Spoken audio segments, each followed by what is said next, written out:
Let's talk about skin tones. This is where things get interesting, and I will talk about Photoshop here in a minute.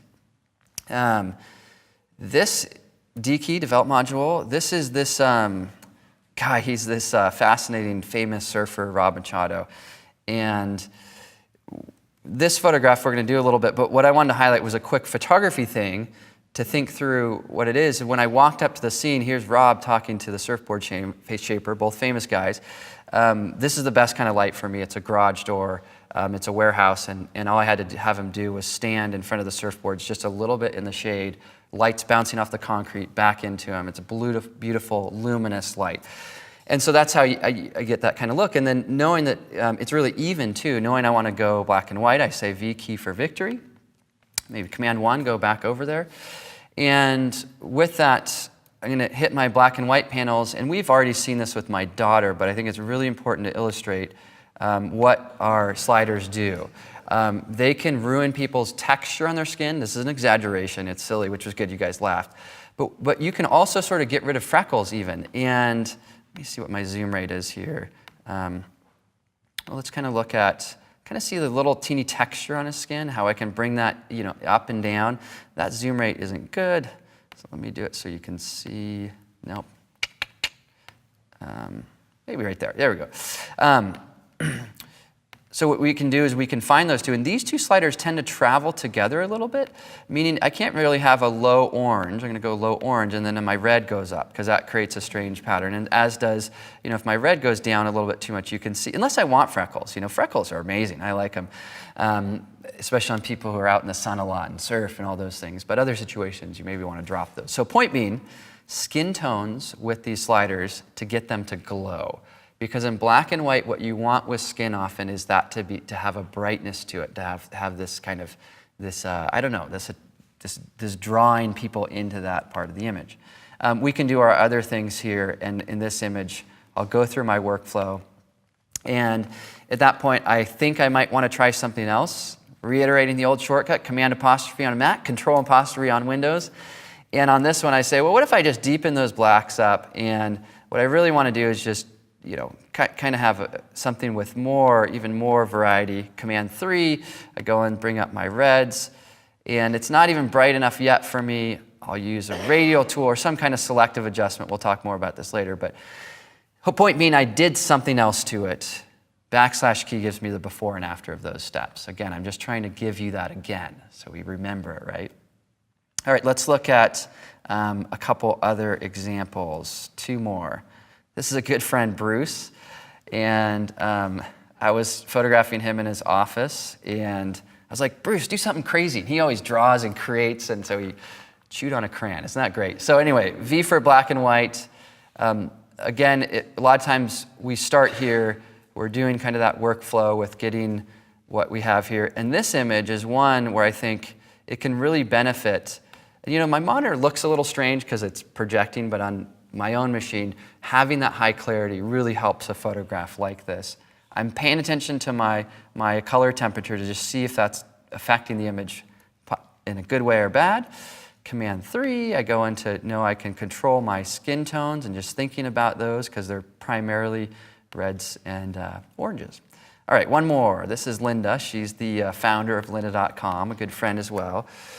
With something like this, what I'm trying to do is simplify the picture. I go V for the black and white. I want contrast. I want deep blacks. And again, you're kind of getting where I'm going with this, right? Isn't it funny? Now that you've seen this, you're like, okay, I'm getting a workflow. V key. Work through the basic panel. Double check a few things. Make sure if you're swinging stuff hard, you might want to check out, make sure or double check for noise and different things like that. All right, skin tones and the power of the red and the orange sliders in black and white. If you remember nothing else, that. Skies, it's the blue slider, right? But that can really help out. Let's do another portrait. And in this image, I want to go through this one a little bit more and do some work on it, and also talk about working in Photoshop. So this is Patricia, good friend. She's an amazing printer and great photographer. So in this case, before I do all my black and white stuff, I'm kind of now getting into a more typical workflow, which is if black and white's about contrast, then retouching becomes really important. It was our class yesterday, because little skin variations become more noticeable when you add more contrast. So what I need to do is get rid of those things. The shortcut for the spot healing tool. What is that one? Q. How can you remember that? I don't know. There's some quickly remove spots. Yeah, it looks like a Q. Yeah. And then we have the ability to click through and click on our problem areas. Sometimes we won't always identify or see those problem areas. So there's a great shortcut, or great tool, which is the visualize spots. The way I remember that is A for awesome, because that can really reveal things or reveal issues you weren't aware of. And okay, so anyway, we know how this works, but it's really important. So again, just getting into workflow, spending some time getting up close.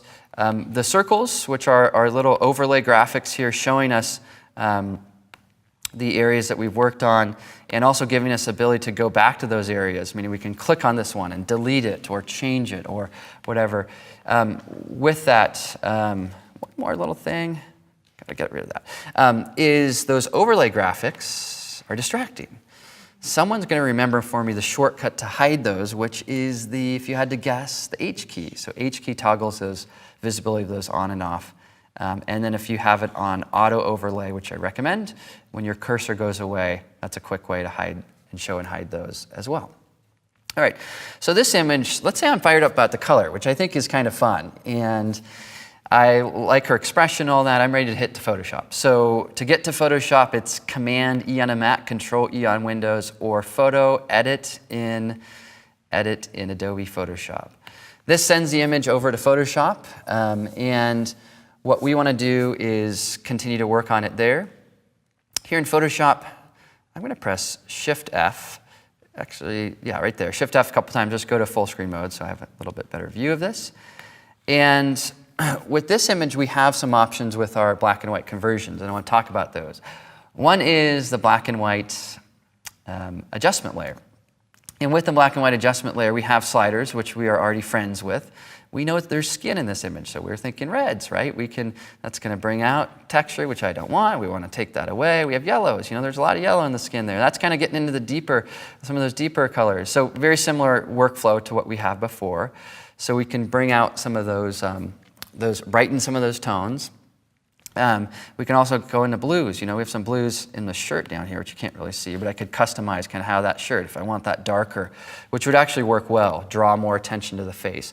In photographs, our eye goes to areas of sharpness and brightness and color. The color is gone, so it's about brightness and contrast and sharpness. Those things are where the eye is going. All right, so that's maybe step one. Step two might be to use curves.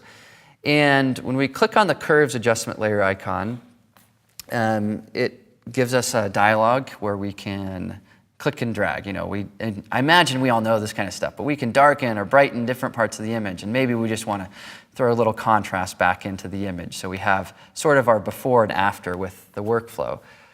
So that's one option. When I'm working with layers, I like to group them. And to group a couple layers, click on one, hold down the Shift key, click on another, Command G for group. Command's a big shortcut. Do something big and bold. I command this to happen. Options like, hey, I want to do something different. And I think the Option key kind of has tattoos and earring. And Command is like where I don't know. It's like, what is it? CrossFit. Yeah, it's like the CrossFit. Like, yeah. So anyway, or Control too, very controlling. So anyway, Command or Control G groups it up, and we'll just double click that to give it a name of black and white. All right, well, let's say that we wanted to just compare that to camera raw and say like, okay, yeah, that's one way. Let's do the camera raw inside of Photoshop. And with this image, I'll go to my background and duplicate that copy, and I'm going to drag it up top. Well, not drag it into the folder. Well, here's a nice shortcut that I like to use. Do you guys like when I throw out shortcuts, or is it confusing? Yes? Okay. Command's the big one, right? Command, like do something big. So if I press Command right bracket on Mac, Control left or right bracket on Windows, that's going to reorder a layer. So if I have a ton of layers and I press Command right bracket, I can go up and down, and kind of reorder those. Just a nice kind of geeky trick if you want to throw something on top by way of your keyboard. Okay, so there it is. Let's go ahead and name this one BW for black and white. we go to a filter, and we have two options with our filtering. We can just run a filter straight as is, or we can turn it to a smart filter. Smart filters, what are their advantage there? You guys probably know. Flexibility, you can always undo what you've done, right? Disadvantage of smart filters is file size, so it's saving a lot more information in there. And so I'm gonna, though, convert it for smart filters in case I don't like what's happening here. Layer will change. Graphic of the layer, we'll see, will have a little different icon associated with it. And Photoshop is trying, it's trying. There it is. And then I'm going to go to my filter and run Camera Raw as a smart filter. The reason why smart filters are great, if you aren't familiar with them, is if I decide to desaturate and, whoa, Camera Raw as a filter is crashing. So I may need to change my demo here, but look at that. This is a new kind of Camera Raw. It's one where you have to work blindly. But anyway, I'm going to click OK. Let's just see if it runs. And the long story short is, with that on there, I have the ability to turn it on and off. Hopefully, obviously, it looks like something needs to be restarted. That solves all IT problems, right? Is restart. I'm not going to do that, but if it crashes, I will. But there we go. Great, thank you. I have found when you get mad at software, it gets mad back at you. So I find that being nice to it helps out. If I find that contrast I didn't like that, or I'd rather have gone to my sliders, we'll just pretend I went there. I'm going to cancel out of that. If I went there, I have flexibility with that. And what I was going to show with Camera Raw, which I won't, is that I might have been able to do is the adjustment brush as well. So sometimes, you can do that versus with my adjustment layers, I didn't have the adjustment brush in there. I didn't have noise reduction to deal with the stuff in my sky. So accessing what we learned in Camera Raw here can really help us out, right?